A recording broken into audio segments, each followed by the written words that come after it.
March 3rd, 1943, East China Sea. The waters are black beneath a moonless sky, and Commander Howard Gilmore's USS Growler cuts through them like a knife through silk. 6 hours of patient stalking have brought them to this moment. 3 Japanese cargo ships, fat with supplies bound for Truk Lagoon. 1 destroyer escort trailing behind, complacent, following a pattern so predictable that Gilmore's plotting team had calculated its position 3 times and gotten the same answer each time. Perfect geometry.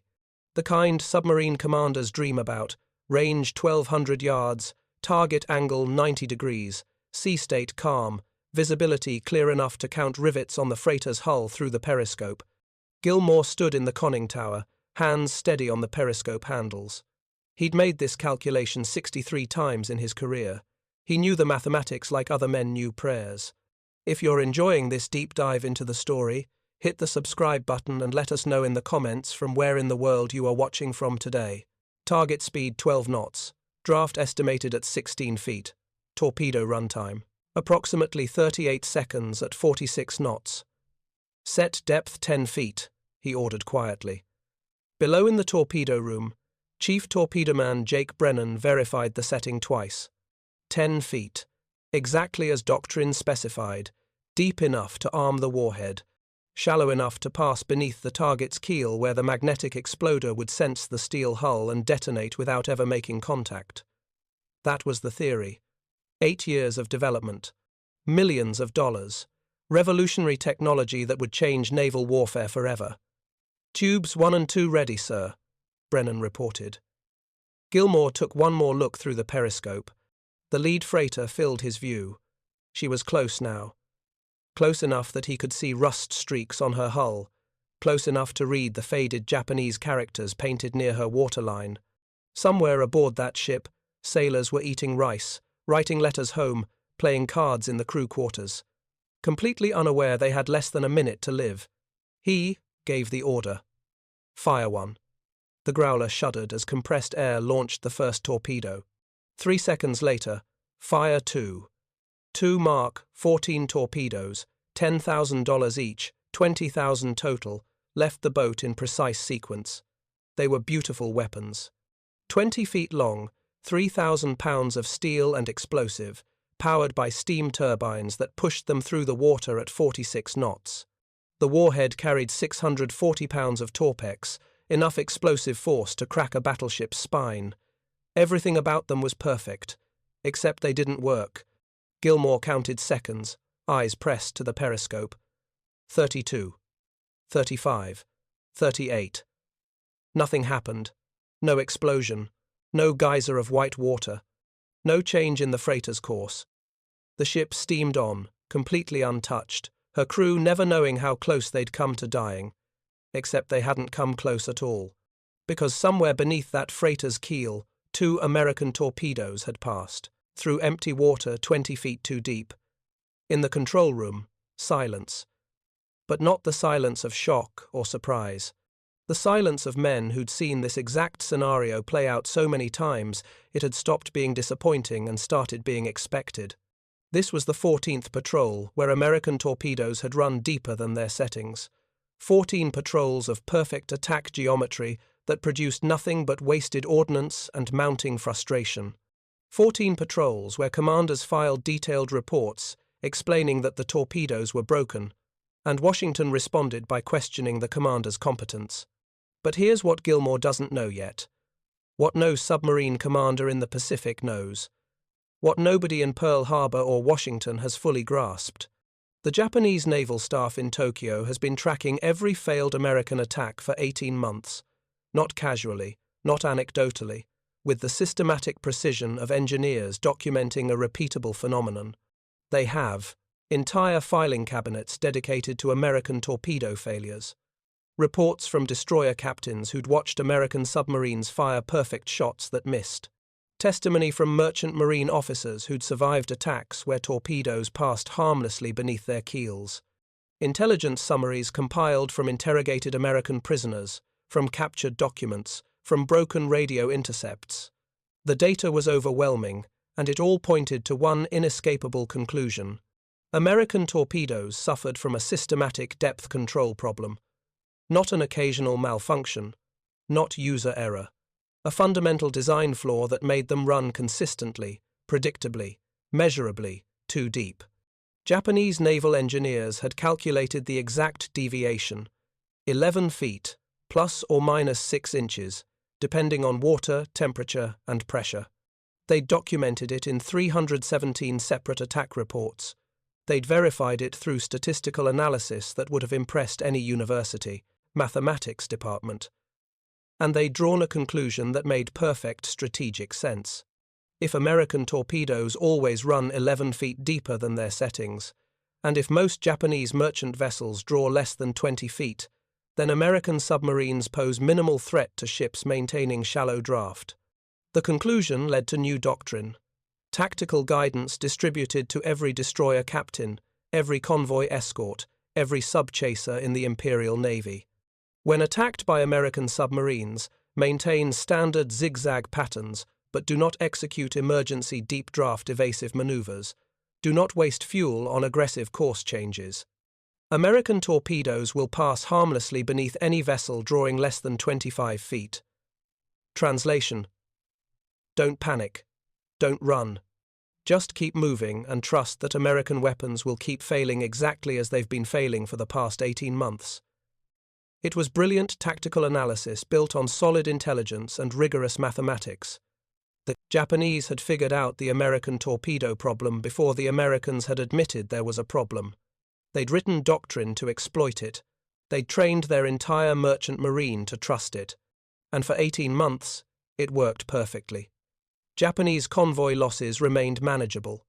Merchant captains who'd expected to die in submarine-infested waters survived patrol after patrol. The doctrine that said American torpedoes couldn't touch them proved itself true in battle after battle. By June 1943, Japanese naval intelligence had achieved something remarkable. They'd turned American technical incompetence into a strategic advantage.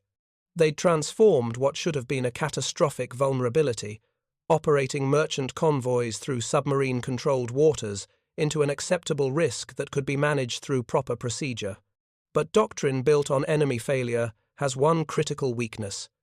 It assumes the enemy will never fix their mistakes. It assumes that institutional inertia, bureaucratic pride, and sunk cost fallacy will prevent any meaningful correction. It assumes that a navy that spent 8 years developing a broken torpedo will never admit the error and issue a fix. The Japanese assumed all of that, and they were almost right. Almost. By June 1943, one admiral in Pearl Harbor will finally prove that American torpedoes have been running 11 feet deeper than their settings since the war began. He'll issue a correction so simple it sounds like a joke. Subtract 11 feet from every depth setting. And overnight, Japanese captains who've spent 2 years learning to ignore American submarines will discover that the rules just changed. That the torpedoes they'd been trained to trust their lives to avoiding are suddenly running exactly where Japanese doctrine says they can't. Before we continue, make sure you're subscribed for more buried history where the official records hid the truth. Drop a comment and let me know if you've ever heard this story before. Lieutenant Commander Samuel Dealey stood in the conning tower of USS Harder, eyes locked on the plotting table where his executive officer, Lieutenant Frank Lynch, had just finished calculating the firing solution for the 3rd time. Same numbers, same geometry, same answer every time. Target bearing 045. Range 1,800 yards. Speed 14 knots. Depth setting 10 feet. Dealey was 32 years old.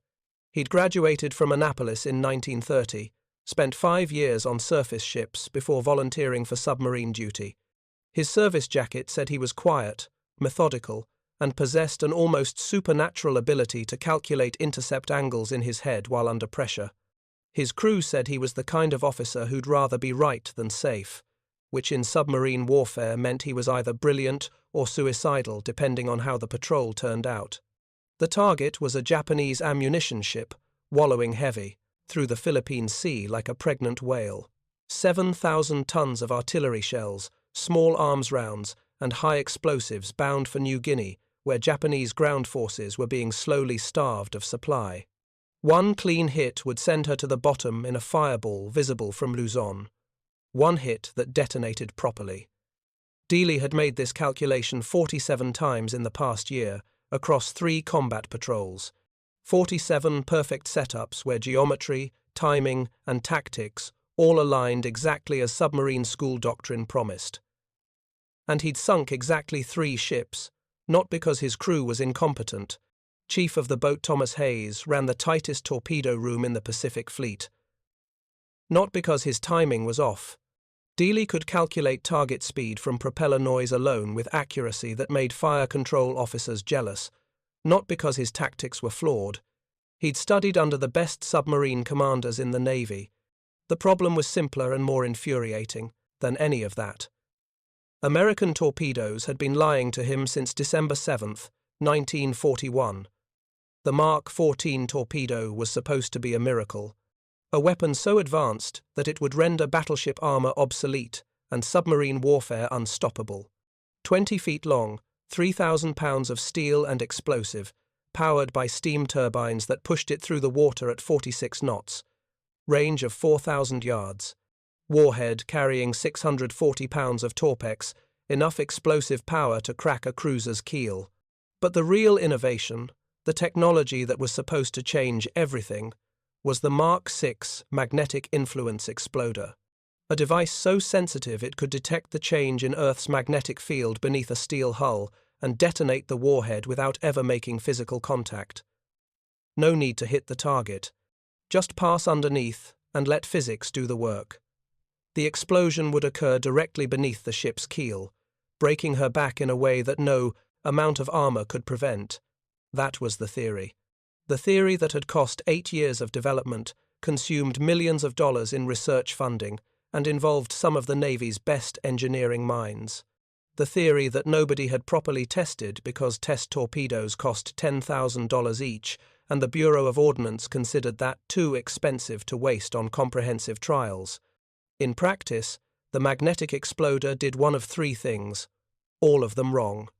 It detonated prematurely, exploding 100 yards or more before reaching the target because the Pacific Ocean's unpredictable magnetic fields triggered the sensor early. It failed to detonate at all, passing beneath enemy ships like an expensive paperweight because the magnetic signature wasn't strong enough or the sensor malfunctioned.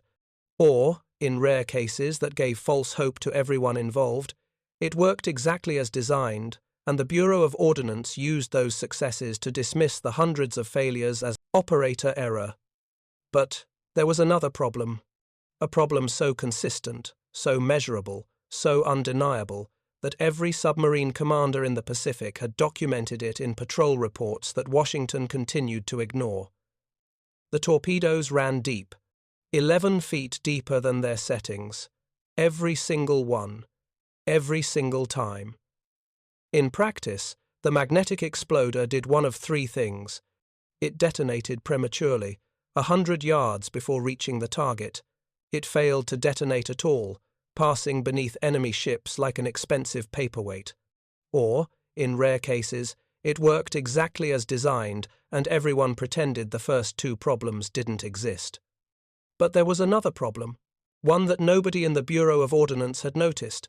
One that Japanese intelligence officers had been documenting with meticulous precision. The torpedoes ran deep, 11 feet deeper than their settings. A torpedo set for 10 feet ran at 21. A torpedo set for 15 ran at 26. Every single one. Every single time. The cause was embarrassingly simple. The Mark 14 had been designed in 1933, tested in a California harbor where the water was calm and warm. But the Pacific Ocean wasn't calm, it wasn't warm. The pressure differential, the temperature gradient, the density variations, all of it threw off the torpedo's depth control mechanism. Nobody caught it because nobody fired enough test shots in actual ocean conditions. The torpedoes were too valuable, too expensive.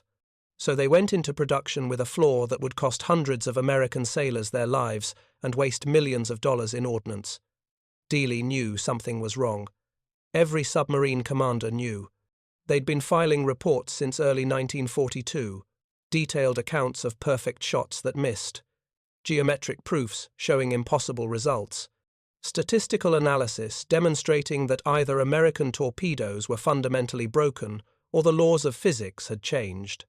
The Bureau of Ordnance in Washington read those reports and decided the problem was crew incompetence. Improper depth settings, they wrote, insufficient training in fire control procedures, failure to account for target draft variations. In other words, it was the submariners' fault. The weapons were perfect. The men using them were not. Dealey finished his calculation and looked at Lynch. The younger officer's face showed the same exhausted resignation that every torpedo officer in the Pacific carried. Set depth at 10 feet, Dealey said. 10 feet, aye, Lynch repeated. They both knew it wouldn't work, but orders were orders. Below in the torpedo room, Torpedo Man Second Class Martin Sheridan made the final adjustments. He'd loaded and fired 206 torpedoes in the past 14 months. He'd watched 83% of them fail. He no longer believed in the weapons he serviced. He no longer trusted the engineering manuals that promised revolutionary technology. He just followed the checklist, closed the tube door, and hoped that maybe this time would be different. Tube 1, ready, he reported. Tube 2, ready. Dealey watched the ammunition ship through the periscope. She was close now, 1,200 yards. The kind of shot submarine school used as a training exercise because it was so simple. Textbook geometry, clear visibility, no escorts nearby. Fire 1. The harder shuddered. Compressed air launched the first torpedo with a hiss that echoed through the hull. Fire 2. Another shudder. Another hiss. 2 Mark 14 torpedoes, $20,000 worth of American engineering, streaked toward a target that had no idea it was being hunted. Dealey counted seconds. At 46 knots across 1,200 yards, impact would come in roughly 28 seconds. He kept his eye pressed to the periscope, watching the ammunition ship's profile. 20 seconds. 25. 30. Nothing. Target's course. The ammunition ship steamed on, completely untouched. Somewhere beneath her keel, 2 American torpedoes had passed through the exact space where Japanese intelligence said they would. 20 feet too deep, harmless. In the control room, nobody spoke. Sheridan stared at the depth gauge on the bulkhead, checking his settings for the 100th time. 10 feet. Exactly as ordered. Lynch's jaw muscles worked like he was chewing steel. Dealey lowered the periscope slowly. His face showed nothing. No anger, no frustration. Just the blank expression of a man who'd stopped being surprised by failure. Mark the position, he said quietly. We'll include it in the patrol report. That report would join 300 others in a filing cabinet in Pearl Harbor. 300 documented accounts of American torpedoes running too deep. 300 pieces of evidence that the Bureau of Ordnance would ignore for another 4 months. But in Tokyo, Japanese naval intelligence was reading those same failure patterns with growing confidence. They were compiling their own reports, drawing their own conclusions. American submarines, they determined, posed minimal threat to surface vessels maintaining normal operating depth. The torpedo depth control problem was systematic, not sporadic. Exploitable, not dangerous. New tactical doctrine was drafted and distributed to every Imperial Navy vessel operating in the Pacific. When under attack by American submarines, maintain standard evasive protocols, but do not execute emergency deep draft maneuvers. American torpedoes cannot threaten vessels with draft less than 25 feet. Translation: don't worry about running shallow. American torpedoes can't touch you there. It was the most expensive intelligence failure of the Pacific War, and nobody in Tokyo realized it yet. Admiral Charles Lockwood sat in his office at Pearl Harbor, reading the same impossible reports he'd been reading for 18 months. USS Tambor, 8. Torpedoes fired, 0 hits.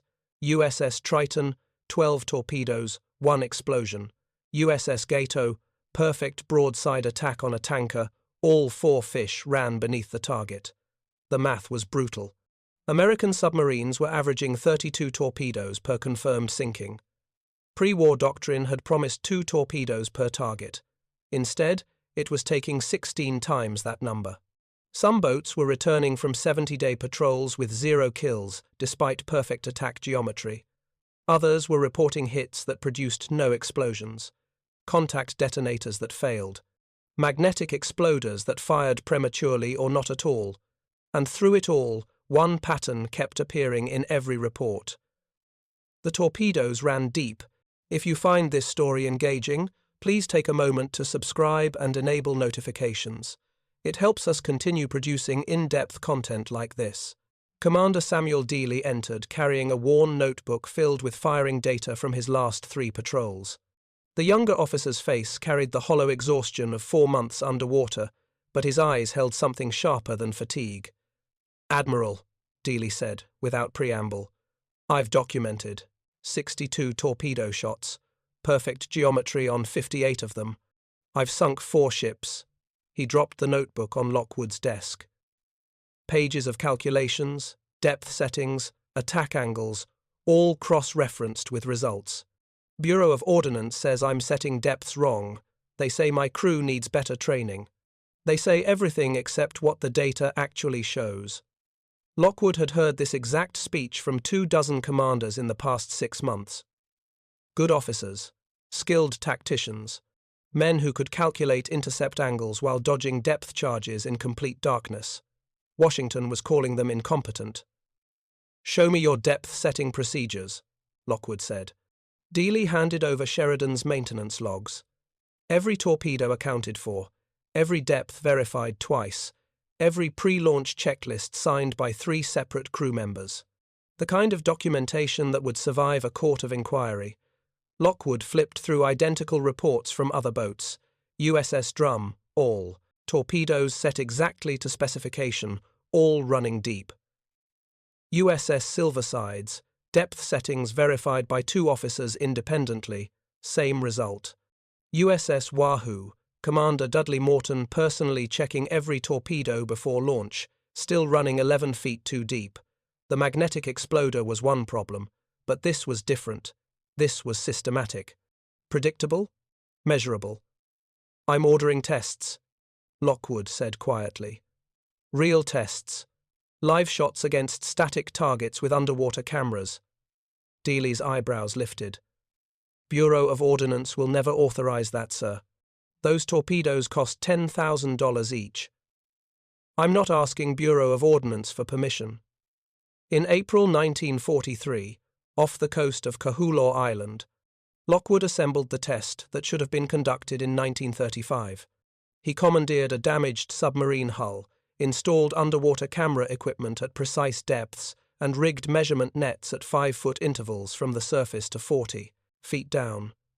Then he ordered USS Muskellunge to fire Mark 14 torpedoes set for 10 feet depth at the stationary target. The cameras recorded everything, and what they recorded was impossible to deny. Torpedo 1, set for 10 feet, passed through the 21-foot net. Torpedo 2, identical setting, identical depth. Torpedo 3, Torpedo 4, Torpedo 5. All of them running 11 feet deeper than their settings. Not occasionally, not randomly, every single time with mathematical precision. Lockwood stood on the submarine tender USS Fulton, watching the test footage replay on a small screen in the analysis room. Each torpedo left a white wake as it passed through the underwater nets. Each wake appeared exactly 11 feet below where it should have been. The Mark 14's depth control mechanism was fundamentally, consistently, predictably broken. Had been since the design phase 8 years earlier. American submarines had been aiming at keels and hitting nothing but empty, ocean 20 feet below.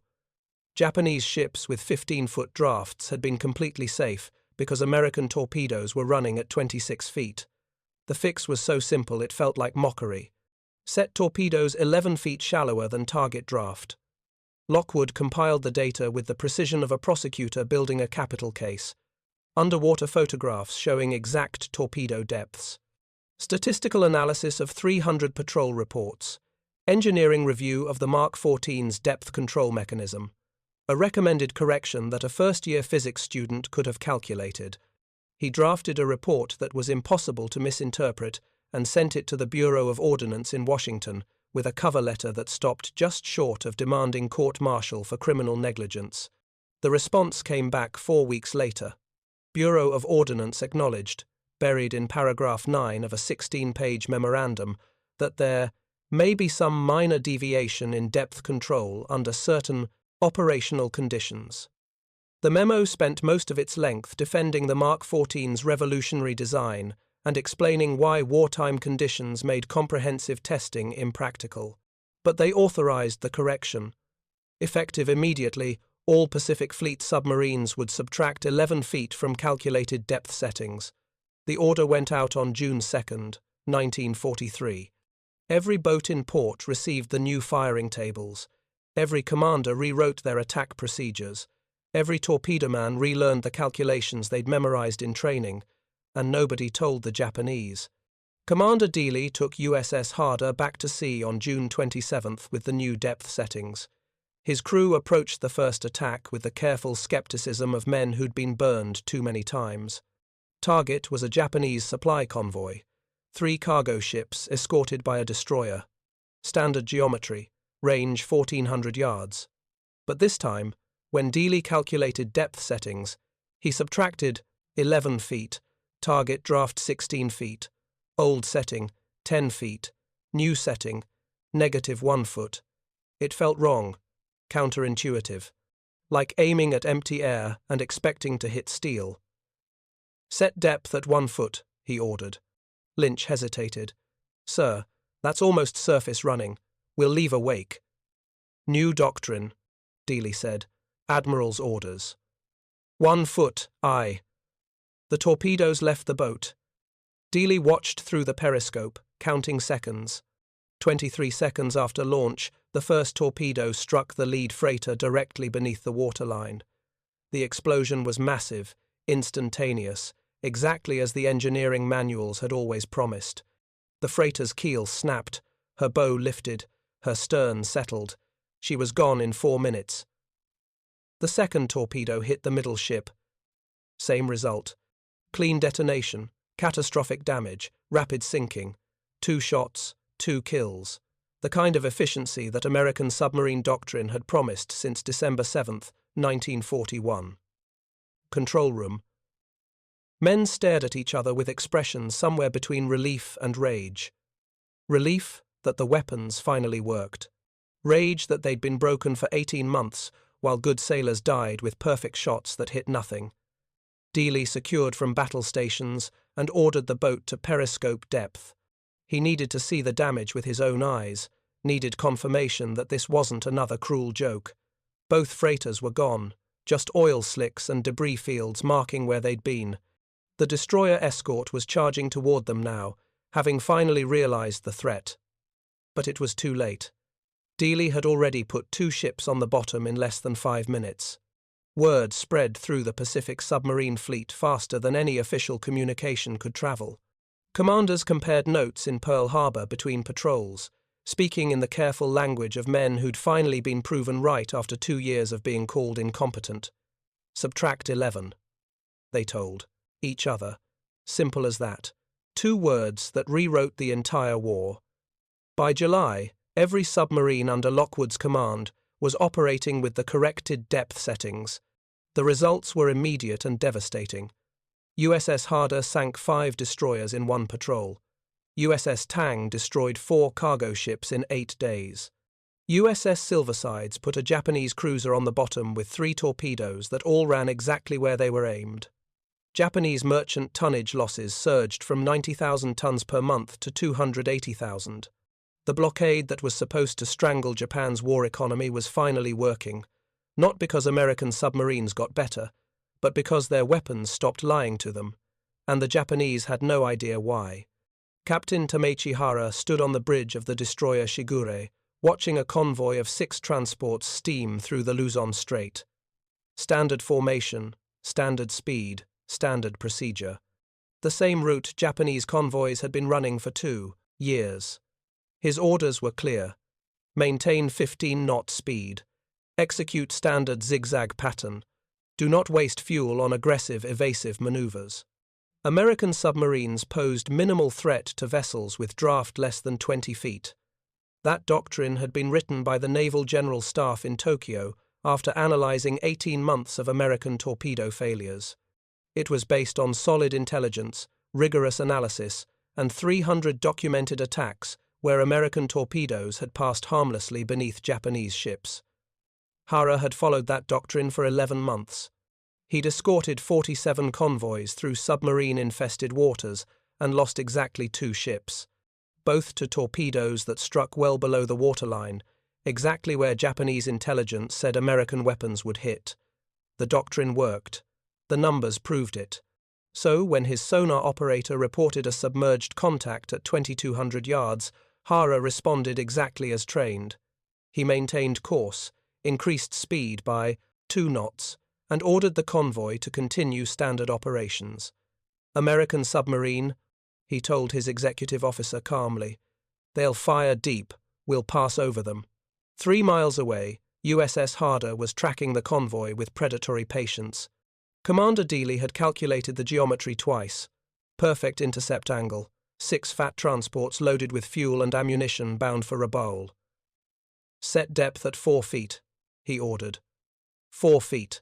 High enough to clear any thermal layer, low enough to hit ships drawing 15 feet of draft, the kind of setting that would have been suicide a month ago. Now it was doctrine. Fire 1 through 4. 4 torpedoes left the Harder in rapid sequence. They ran shallow, leaving faint wakes that Dealey could see through the periscope. Textbook shots. The kind submarine school instructors drew on blackboards. On the Shigure, Hara watched the convoy maintain formation. His sonar operator called out bearings on the American submarine. 2,100 yards. 2,000. 1,900. Hara wasn't concerned. American torpedoes needed 25 feet of depth to arm properly. Every vessel in his convoy drew less than 18 feet. The math was simple. Then the first explosion. The lead transport, a cargo ship named Fukue Maru, erupted in flames. The blast hit directly beneath the waterline, punching through steel plating that Japanese intelligence said was safe. The ship's back broke. She folded, like paper. Hara stared. That wasn't possible. The torpedo had run shallow, far too shallow. That wasn't how American weapons worked. The second transport exploded, then the third. In less than 90 seconds, 3 ships carrying 4,000 tons of fuel, oil, and ammunition were sinking. Not from torpedoes running deep beneath their keels, from torpedoes running exactly where they were aimed. Hara's executive officer turned to him, face pale. "Captain, they're running shallow." "I can see that," Hara snapped. "Standing orders say, American torpedoes can't." "I know what standing orders say." But standing orders were written in Tokyo by staff officers analyzing old data, and the data had just changed. Hara made a decision that probably saved his ship. He abandoned doctrine, ordered emergency evasive maneuvers, and ran the Shigure at flank speed through a pattern so aggressive it nearly capsized 2 of the surviving transports. The Harder fired 2 more torpedoes. Both missed because Hara was no longer following the predictable course Japanese doctrine required. When the attack ended, Hara had 3 transports left out of 6. He'd lost 4,000 tons of critical supplies because someone in the American submarine force had fixed whatever had been broken for the past 2 years. He drafted an urgent report to Naval General Staff. American torpedoes now running at correct depth. Previous doctrine no longer valid. Recommend immediate tactical revision. The report reached Tokyo 3 days later. It was filed, analyzed, and quietly ignored, because Hara's report wasn't the only one. In the past 2 weeks, 12 different convoy commanders had sent identical warnings. American submarine effectiveness had suddenly tripled. Torpedoes that used to run harmlessly deep were now striking exactly where they shouldn't be able to. But the Naval General Staff in Tokyo faced a problem. Admitting the doctrine was wrong meant admitting they'd based 2 years of tactical planning on a fundamental misunderstanding of American weapons. It meant admitting that hundreds of ships had been lost because Japanese intelligence had drawn the wrong conclusions from incomplete data. So they did what bureaucracies always do when faced with catastrophic error. They issued a memorandum acknowledging some variation in American torpedo performance and recommended enhanced vigilance, but stopped short of rewriting doctrine. The real revision came too late. By the time Tokyo officially changed convoy procedures in September 1943, American submarines had sunk an additional 800,000 tons of Japanese shipping. Commander Dealey brought the Harder back to Pearl Harbor on August 14th with a war record that would have been impossible 3 months earlier. 5 destroyers, 9 cargo ships, 2 tankers, all sunk with torpedoes that ran exactly at their set depths. Admiral Lockwood met him at the dock personally. It was a tradition he'd maintained throughout the war, greeting returning submarines like a father welcoming sons home. The crew filed off in wrinkled khakis, carrying duffel bags and 2 months of accumulated exhaustion. But their faces looked different. Not the hollow resignation that had defined submariners in early 1943. Something sharper, confidence, maybe, or vindication. Lockwood worked his way down the line, shaking hands, asking questions that showed he'd memorized their patrol report before they'd even moored. When he reached Torpedo Man Martin Sheridan, he stopped. "Torpedo Man," Lockwood said, "you've been loading fish since Pearl Harbor. 2 years of weapons that didn't work. But you never stopped believing your crew deserved better." Sheridan didn't know what to say. He'd spent 26 months servicing torpedoes he didn't trust, following procedures he knew were broken, watching good officers get blamed for engineering failures that weren't their fault. "Sir," Sheridan finally said, "we just wanted weapons that worked. Use them well." That night, Dealey wrote a letter home to his wife in Texas. He tried to explain what it felt like to finally have torpedoes that ran true. To fire a weapon and watch it do exactly what 2 years of training had promised. To know that when you pulled the trigger, geometry would answer instead of failure. He couldn't find the right words. Some things didn't translate to paper. By late 1943, the transformation was complete and undeniable. American submarines were sinking Japanese ships at a rate that Tokyo's shipyards couldn't match. The merchant fleet that had once stretched across the Pacific was hemorrhaging tonnage faster than it could be replaced. Oil tankers sat empty in Borneo because there weren't enough escorts to protect them. Troop transports gathered dust in Singapore because submarine-infested waters made any voyage a death sentence. Ammunition convoys that used to run on schedule now moved in desperate sprints, gambling that they'd reach port before American torpedoes found them. The numbers told a story that Japanese naval intelligence could no longer ignore.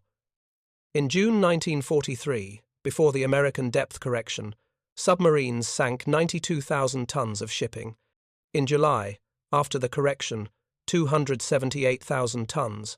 August brought 312,000. September exceeded 400,000.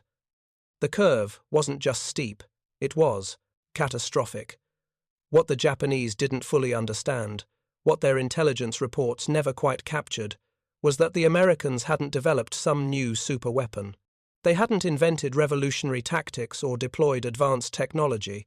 They'd simply fixed a mistake, one that should have been caught in 1935, one that had cost 2 years of war, thousands of wasted torpedoes, and countless American sailors who died believing their weapons worked when they didn't.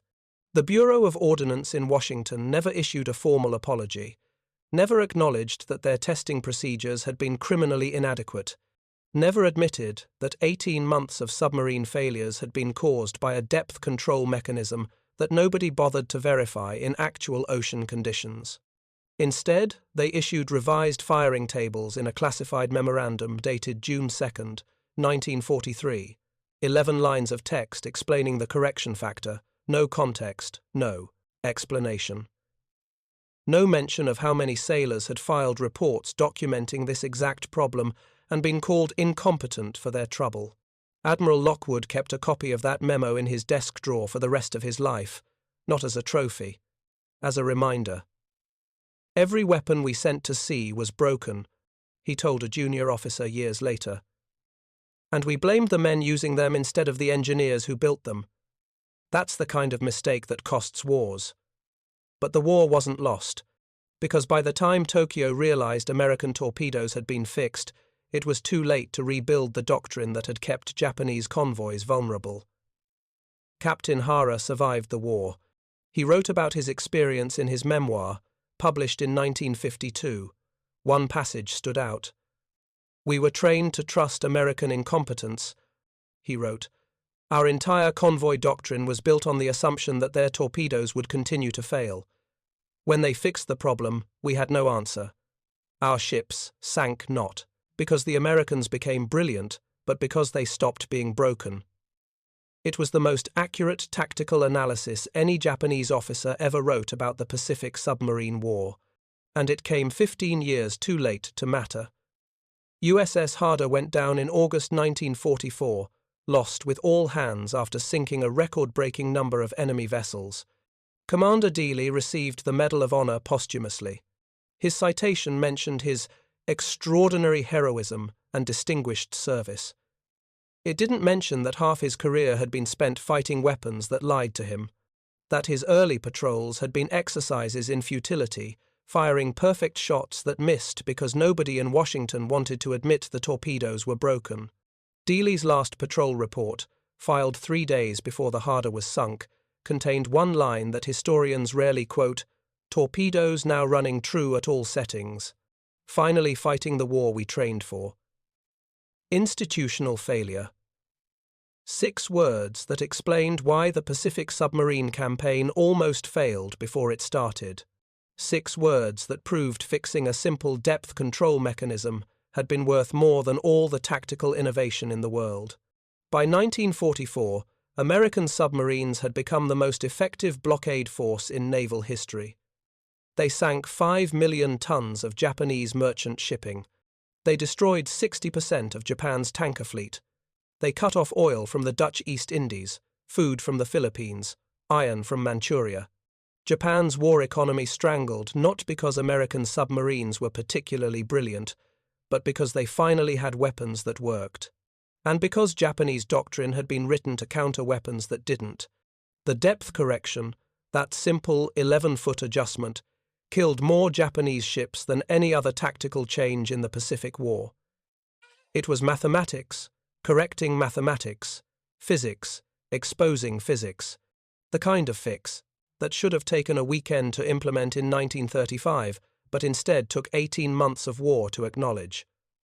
Lockwood never faced court-martial for his unauthorized testing. In 1945, he received the Navy Distinguished Service Medal. The citation praised his exceptional leadership and tactical innovation. It didn't mention that his greatest innovation had been proving the Bureau of Ordnance wrong, that his most important tactical decision had been believing his submarine commanders instead of the engineers in Washington, that his legacy wasn't some brilliant maneuver but a simple recognition that when 300 separate patrol reports all document the same problem, maybe the problem is real. The Mark 14 torpedo was finally retired in 1945. Its replacement had better depth control, more reliable detonators, and most importantly, it was actually tested in ocean conditions before being declared operational. Nobody ever calculated the total cost of the depth control error, not in dollars, not in wasted torpedoes, not in lost opportunities during the first 18 months of the war, when every missed shot gave Japan more time to fortify, to resupply, to prepare. But the submariners knew. Every commander who'd fired perfect shots that hit nothing, every torpedo man who'd checked and rechecked depth settings that were mathematically impossible, every crew that had risked their lives getting into position for attacks that failed because the weapons were broken, they knew exactly what that error cost. They paid for it in patrol after patrol of futility, in the hollow frustration of watching enemy ships steam away untouched, in the quiet rage of being called incompetent when they were actually right. And when the correction finally came, when the torpedoes finally ran true, they didn't celebrate, they didn't gloat, they just went back to sea and did what they'd been trying to do all along. Sink ships, win the war, trust that when they fired, geometry would answer. In 1958, a naval historian conducting research into Pacific submarine operations, discovered something interesting in the Japanese naval archives. A document dated April 19, 1943, 2 months before the American depth correction.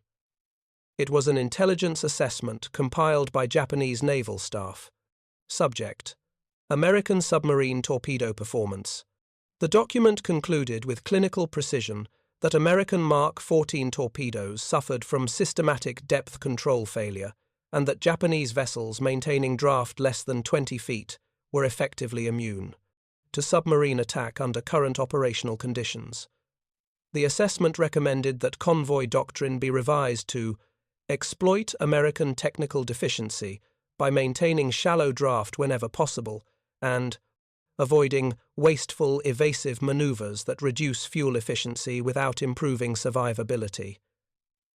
In other words, the Japanese knew. They'd figured out the American torpedo problem, they'd written doctrine to exploit it, and they'd built their entire convoy strategy around the assumption that American weapons would keep failing forever. When Lockwood read that document years later, translated and declassified, he laughed. A bitter, exhausted sound. They were smarter than we were, he said. They figured out our problem before we did, and it almost cost us everything. But almost doesn't win wars, and the Japanese made one critical miscalculation.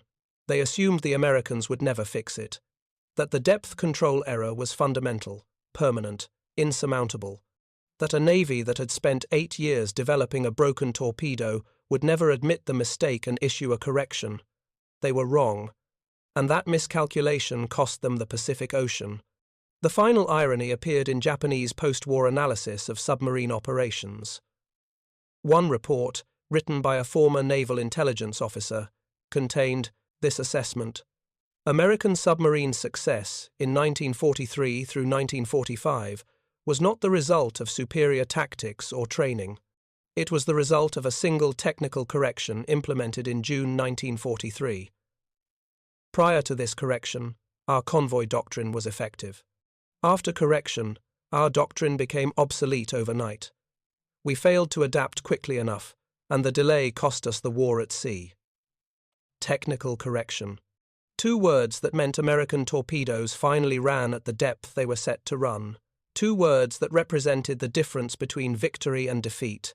2 words that explained why Japanese merchant tonnage losses tripled in a single month.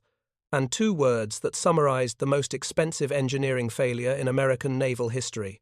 Not because the mistake was complicated, but because it took 18 months to acknowledge. Thank you for watching. For more detailed historical breakdowns, check out the other videos on your screen. Now, and don't forget to subscribe.